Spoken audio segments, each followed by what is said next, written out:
Praise the Lord.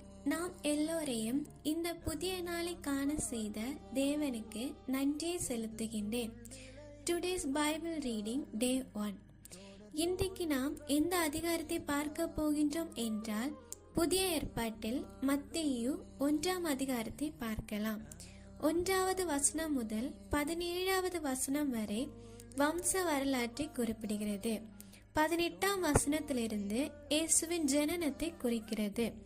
18 முதல் 25 வரை என்ன சொல்கிறது என்றால், அவருடைய தாயாகிய மரியாள் யோசேப்பு என்பவருக்கு நியமிக்கப்பட்டிருக்கையில் அவர்கள் கூடி வரும் முன் அவள் பரிசுத்த ஆவியாலின் கர்ப்பவதி ஆனாள்.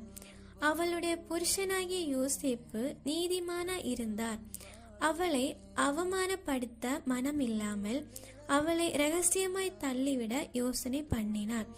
யோசேப்பு நினைக்கிறதை தேவதூதன் அறிந்து யோசேப்பினிடம், நீ உன் மனைவியை சேர்த்து கொள்ள ஐயப்படாதே, அவளிடம் உற்பவிக்கிற குழந்தை பரிசுத்த ஆவியால் உண்டானது என்று சொல்லி, அவள் ஒரு குமாரன் பெறுவாள், அவருக்கு இயேசு என்று பெயரிடுவார் என்று சொன்னார். ஏன் என்றால் அவர் தம்முடைய பாவங்களை நீக்கி இரட்சிக்க பிறப்பார் என்றார். தீர்க்கதரிசியின் மூலமாய் கர்த்தரால் உரைக்கப்பட்டது நிறைவேறும்படி இதெல்லாம் நடந்தது. அவன் இதோ ஒரு கன்னிகை கர்ப்பவதியாகி ஒரு குமாரனை பெறுவாள், அவருக்கு இம்மானுவேல் என்று பெயரிடுவாயாக என்று சொன்னான். இம்மானுவேல் என்பதற்கு இயேசு நம்மோடு இருக்கிறார் என்று அர்த்தமா. யோசேப்பு நித்திரை தெளிந்தவுடன் தூதன் தனக்கு கட்டளையிட்டபடி செய்தான்.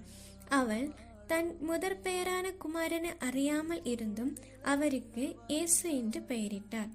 இதனை தொடர்ந்த அதிகாரத்தை நாளை தினத்தில் பார்க்கலாம். இந்த வீடியோ உங்களுக்கு பயனுள்ளதா இருக்கும் என்று விசுவாசிக்கின்றேன். கர்த்தர் தாமே உங்களை ஆசீர்வதிப்பாராக. ஆமென்.